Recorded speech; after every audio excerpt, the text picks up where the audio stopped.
First of all, I'd like to acknowledge the traditional owners of the land, both elders past and present, and any in the audience today. I'd also like to acknowledge our funders and my co-investigators, including Kipros Kipri and Mike Daub, who should be in the audience. I'm talking about politics and vested interests, and people like Martin McKee, I think, have set me up really, really well for the discussion we're about to have, and particularly the mechanics of how that works.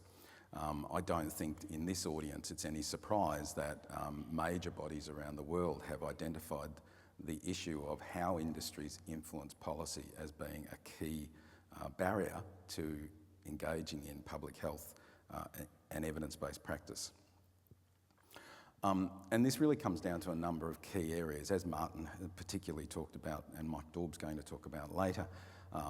Biased research findings that help commercial interests, and really we see that governments continue to support ineffective measures which virtually everybody in this room and most people know simply don't work, yet we continue to spend hundreds of millions of dollars every year on completely ineffective measures. And the question is why, when the evidence is quite clearly there. As somebody who worked in alcohol-related violence, the issues around how to prevent or massively reduce, we already know what to do. We've known what to do for decades, and it's very simple to do. But we need the political will. So we started to ask why, or how do they actually do it? What are the strategies that industry use? And what we found very quickly, obviously, was that it's a global problem, and that there are a number of research teams around the world trying to understand this, particularly from tobacco, but it's still comparatively quite a small and young field of research. And unfortunately, data sources are drying up. So colleagues of mine in England, about 5 years ago, were able to actually interview people from industry. However, industry won't talk to us anymore in any sort of way. Engaging in research is now well and truly off the table.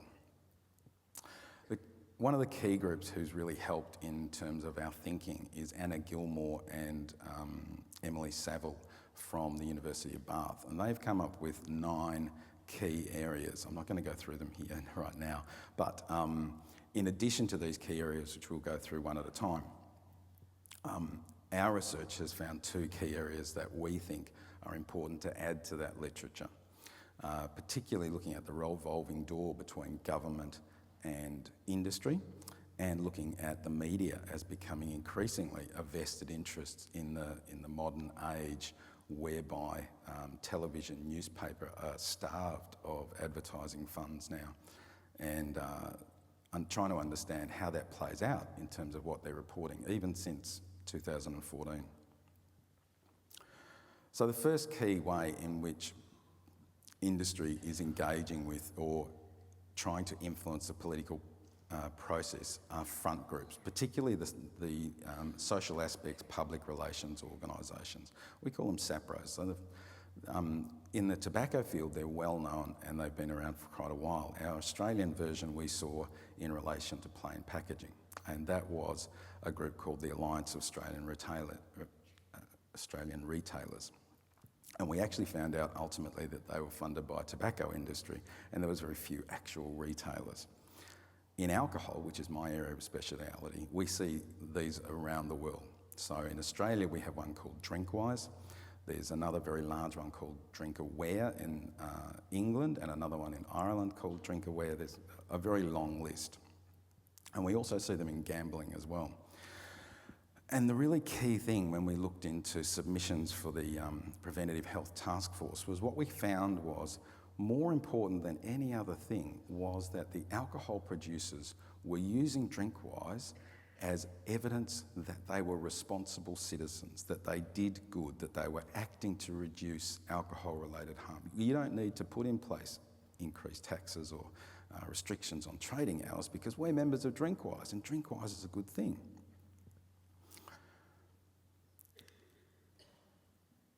And it's this key issue.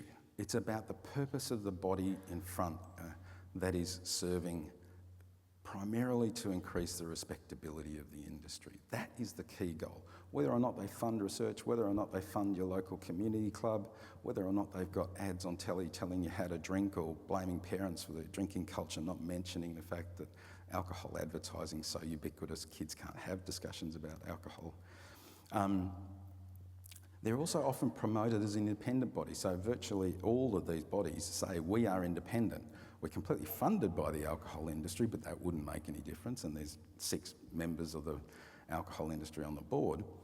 But importantly, it allows an additional voice so that politicians can see that there's a different voice coming through the door. They're not overtly named as being industry.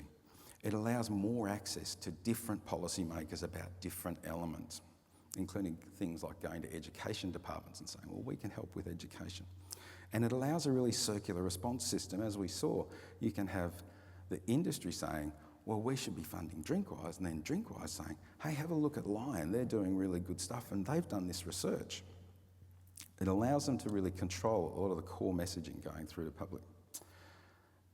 One of the other key ways that we've found for tobacco, alcohol and gambling is casting doubt over the science. The employment of merchants of doubt, commissioning research publications, selective reporting of evidence is very common. And what we found in particular in alcohol, there's been a very interesting group spring up about 3 years ago called the International Scientific Forum on Alcohol Research. And this is one where every time there's a single piece of evidence that comes out suggesting that moderate drinking might be bad for you, might be somehow harmful, there is a global email sent out, and one of the professors involved usually writes a critique of this. Now, interestingly, all of the members of the forum have received alcohol industry funding in the past, and the actual donation that funds it goes to the public health school rather than to the individual. So when they write their declarations of interest or conflicts of interest statements, they no longer report that. It's a new strategy in terms of muddying the scientific waters. We'll come back to that. A great example of a traditional classic merchant of doubt is a guy called Manny Rubin, who in 2000 used to work for the tobacco industry and made this terrific quote about the Tobacco Research Council, or Council for Tobacco Research at the time. He thought they were a thoroughly honest organisation, provided funds for excellent biomedical research. What he failed to tell them until he was cross-examined was they provided him with $600,000 of excellent funding for his excellent research.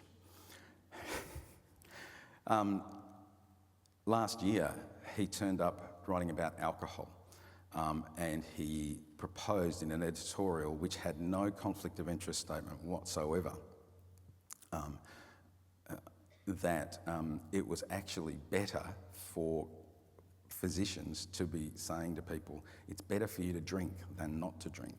And at the time he didn't talk about that, but he received a substantial amount of funding a long time ago from a body called the ABMRF, that's the American Brewers Medical Research Foundation, whose specific strategy was to fund new researchers for topics only about moderate drinking, don't want to talk about heavy drinking, and specifically to get them on new ideas. And the idea being, and it's been very successful, is in America they have a real strong tradition of these people then going on to become quite successful researchers, and they're always beholden to this body, and they're viciously defensive. And what becomes really interesting is the way that starts to play out in terms of the government-industry relationships, and something that's happening right now is over the last 4 years there's been increasingly good analysis of the purported cardioprotective values of alcohol. And all the analyses have shown that the old studies that showed that this was a thing were actually flawed. They didn't control enough for socio-demographic factors, things like that, and lifestyle factors. So the industry has thrown $80 million at a new research project, and unfortunately, the American government has thrown $20 million. Now, most of the investigators come from this ISFAR board as well, so it has substantial implications. And this happened before Donald Trump was president. Moving on, one of the key ways, obviously, in which political parties, politicians and policymakers are influenced is through direct lobbying and particularly political donations. So in Australia in the past decade, sorry, I'm getting some feedback here. In the past decade, we've seen well over $11 million go to the Labor Party and the Liberal Party, sorry, I should say the Liberal Party and the Labor Party. And we can see that there are a number of really interesting spikes. If you're wondering, the massive green one up there came around the time that the Alco-Pops tax was introduced. But one of the key things, sorry, can you read that? Yep. Okay, so one of the key things is that we don't actually know about 50% of the political donations that are made in our country at the moment. And this is really important in terms of understanding where the money is coming from. And in our study, we went and we interviewed ex-politicians, ex-staffers, current politicians as well, but the ex-politicians were obviously, that's when they start to really talk about things. And what we found was that there is a systematic exploitation of the $13,000 rule in Australia, whereby you have to declare any donation over $13,000.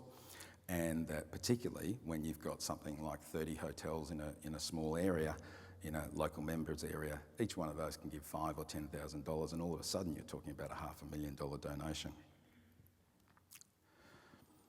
The other way is simply through political power. Most of us in this room simply have normal jobs and we don't have time to go and hassle our local politicians. This politician was talking about the time when they were trying to introduce lockouts in Melbourne, and what he found was he was invited to have a coffee. He turned up and he found that there were 40 local licensees, the same ones who were often making donations as well. And that he had felt quite trapped in that situation, but he's a politician, he dealt with that. But then he turned up at the caucus room later in the week and he found that every politician in the room, every one of them, had been subject to this. Now, the power of that in terms of sitting in a party room trying to understand political input really talks to about the differential access that these industries, these large corporations have compared to your general public or police or public health officials. And then there's also another form of direct lobbying, and there's some really problematic relationships that we see. So this tells the story of our current Premier when he was the Parliamentary Secretary for Health and then became the Gaming Minister. He was re-elected, and the local ALP was provided by a member of the AHA $300. Now, obviously $300 of alcohol is not going to influence the way you make decisions or not. But really, can you imagine taking $300 worth of alcohol from the alcohol industry when it's your responsibility for health and gaming? What it shows is this underlying relationship, this long-term underlying relationship and lack of critical thinking or reflection about that relationship and whether that's okay. Of course, there's also a lot of indirect lobbying as well. Wining and dining, we have no way of recording how much that happens. We know that the most attended event in Canberra at Parliament House is the Winemakers Federation's dinner. I'm pretty sure they don't pay for the tickets. Somebody might be able to correct me on that. But indirect lobbying goes in many different ways as well. One of the key bits of indirect lobbying is that in fact the industries don't need to record themselves as lobbyists. So we have no record of when the industry is going to approach ministers or staff in any sort of way because they're not official lobbyists. Moving on, another key way in which the industry influences policy is through legal and official challenges. They claim things like infringement of legal rights, things like trademarks, and we learnt a lot of this around when the tobacco industry, or particularly Philip Morris, came through Hong Kong, Philip Morris, and challenged the plain packaging legislation. Usually they make arguments like the body in question, so the National Preventive Health Task Force, for example, doesn't have the power to regulate, and they usually talk about and threaten an increasing number of compensation claims. And that becomes very, very real when you talk about situations like Queensland and casinos that a previous government signs up to, a new government comes into place, and they're subject to huge threats of financial hardship or consequences if they go and change any of the legislation around that, to the order of tens of billions of dollars. We've also seen, when things get really hot, media campaigns and publicity campaigns, and we certainly saw that around both plain packaging and also around the mandatory pre-commitment of gambling. So in Australia it was proposed that there would be a mandatory pre-commitment whereby you would say, I only want to spend $100 today. And what we found was that there were substantial media and publicity campaigns, and if you happened to visit a politician at the time, there was huge organised backlash. They were getting sent printed cards with lots of people signing it. Nobody ever checked whether those people were real or not. Tax arguments are very common in terms of lobbying, and right now we're having another debate around whether alcohol should be taxed. It's been recommended by the Treasury, it's been recommended by every independent review that taxation should be changed around alcohol, and particularly increased. But then on the other hand, we get claims from people like DESICA, that is the Australian Spirits Council, effectively, and they believe that we should bear the burden of proof in terms of demonstrating that. Now, we would welcome that if it's sitting down in any sort of objective forum, but they're then claiming that it will make no change, that there's no evidence, and yet nobody holds them to account to produce that evidence.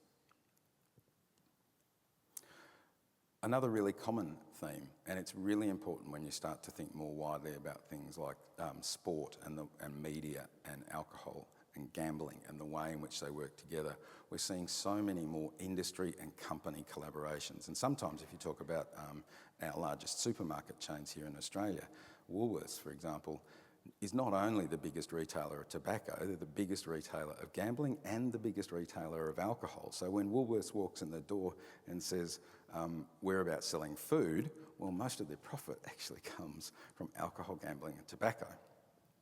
Makes a very different story, but of course for a politician sitting there, it's very difficult to tease those bits out and to have a rational discussion about one element of a business compared to another element of a business.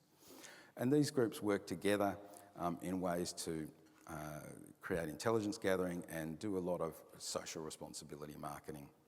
One of the most interesting alignments more recently is Uber and Drinkwise, whereby Uber is now delivering alcohol to home, and they're saying we're talking to Drinkwise, the alcohol industry front, so that we can get advice about how to serve appropriately. We'll see. Somebody needs to go and test that. Diversion tactics are really important. So the classic two in alcohol, tobacco and gambling is that it's about individual responsibility, and I think we've had some great talks over the last 2 days demonstrating that individual responsibility is so deeply problematic when we talk about addictive behaviours. But also culture change. We hear mantras again and again and again. The industry says we can change culture, usually through doing one advertisement on a Saturday night.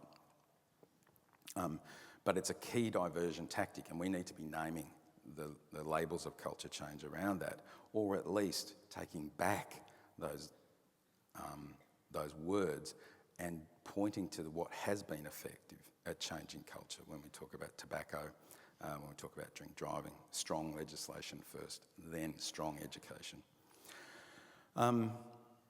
Other things like lower harm cigarettes, lower harm beers, a focus on neuroethics. Most people won't know, but Addiction has been really interested in focusing on neuroethics for a while, but most of that research was in fact first funded by the tobacco industry from the 1950s onwards, and more recently in the gambling industry. And the reason they're funding neuroethics so heavily is they want to find the perfect excuse to say it's all about neuroethics, and they also want to find the perfect patron or customer.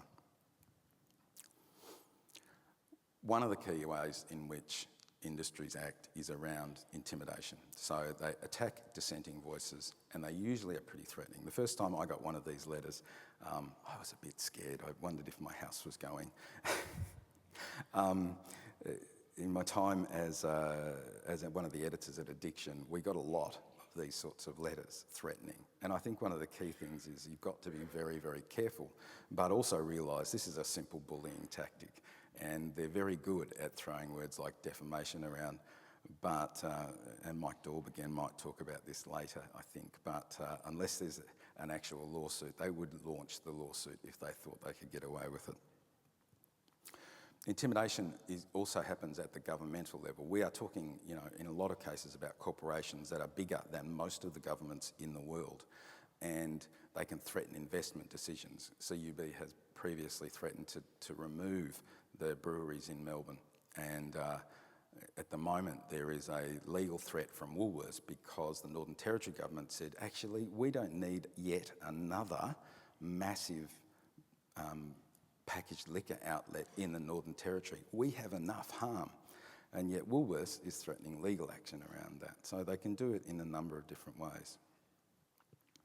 Policy substitution development at an international level is really important. In Addiction in 2010, we reported on SAB Miller, which is the second largest brewer at the time, having sponsored a South Australian bureaucrat to go and sell alcohol policies that SAB Miller had effectively written. What was interesting was the subsequent analysis of 4 countries found that their alcohol policies were virtually identical. It becomes rather frightening when you think about the strategies that they're using to try to influence governments which are struggling to formulate policy in any sort of way, and it creates a really important vacuum that we need as public health community to try to fill. Constituency building and astroturfing has become really important. Recently in Australia, most of you will be aware of things like Keep Queensland Open, Keep Canberra Open, Keep Sydney Open. It's a new way of constituency building. So the industries have actually been able to get particularly young people on board by using words like lockout, don't impair your freedom. But in fact, certainly these two, we don't know anything about Keep Sydney Open and the funding behind that, but Keep Queensland Open is run by the local nightlife association. Keep Canberra Open is actually run by one nightclub owner. So it becomes very difficult to see inside, and I think there's a big question about how we deal with that. As I mentioned, we've been looking a lot at the revolving door, or we've called it soft corruption, and we see this constantly in Australia in terms of a traffic forwards and backwards between industry and government, and it's becoming more and more worrying in terms of a trend of power. Just in the last month, during March, actually it was the 1st and 2nd of March, so maybe more happened during a month, but we saw 2 very senior political staffers move to the alcohol industry. And this has major implications in terms of where these people are employed, whose interests they're serving, and the networks that they bring and the contacts that they bring with them. And finally, I wanted to just talk quickly about the media as a vested interest, because it's becoming more and more clear that the newspapers are struggling, the TV's channels are struggling. In fact, all traditional media are struggling in terms of generating revenue. And what we've seen over time is that while they will still report stories on alcohol or tobacco or gambling, well, not so much tobacco, but particularly alcohol and gambling, they'll run a once-off study. There'll be no follow-ups. You won't see the crescendo sort of build. Particularly Victoria is very bad. It's interesting in New South Wales and Queensland, where there's less political funding directly from the industries to the governments. We do see more discussion coming from there. But it's becoming really worrying, and we certainly saw when the Alcopops tax was put in place, a substantial increase in advertising around that time. So there's a range of strategies around the world that can deal with these things. 2 key ones, or 2 key examples come from the very recent introduction of real-time disclosure of any gift or receipt or donation over $1,000 in Queensland. We have the technology. This is so completely easy. The rest of us have to do it every day. Why shouldn't our politicians be held accountable in the same sort of way. And in Canada, we've seen some very strong measures in terms of a minimum 5-year wait between you holding a political position or public position and getting any sort of related job. Donations to political parties are only from people on the electoral roll. We're debating that right now in Australia. And a cap on the amount any individual can make, and then full transparency of lobbyist registers. As advocates, as researchers, as public health practitioners, we can do more in terms of trying to study and name these behaviours. I think it's key that every time we hear one of these strategies, we have a label to put with it and say, oh yes, that's an identified strategy of the alcohol industry. I hope you haven't fallen for that, Minister. We need to work really hard at making sure our academic universities and journals are actually holding standards, have standards and are working to them. And we need to work on journalistic integrity, transparency, and particularly fact-checking. Again, key political responses are around full transparency, banning corporate donations. I think we're going to hear about that later. Better funding for the political purse in terms of ensuring that pay and pensions for politicians don't mean that our politicians are sitting there wondering where they're going to get paid for when they get voted out of office, and strengthening ministerial conduct. So there's a vast array of strategies. We need clear messages around vested interests. Holding governments accountable is key, and calling out the strategies being used each time when we talk to media and politicians. Thank you very much, and I'd point you to our Industry Insight website if you want any more information.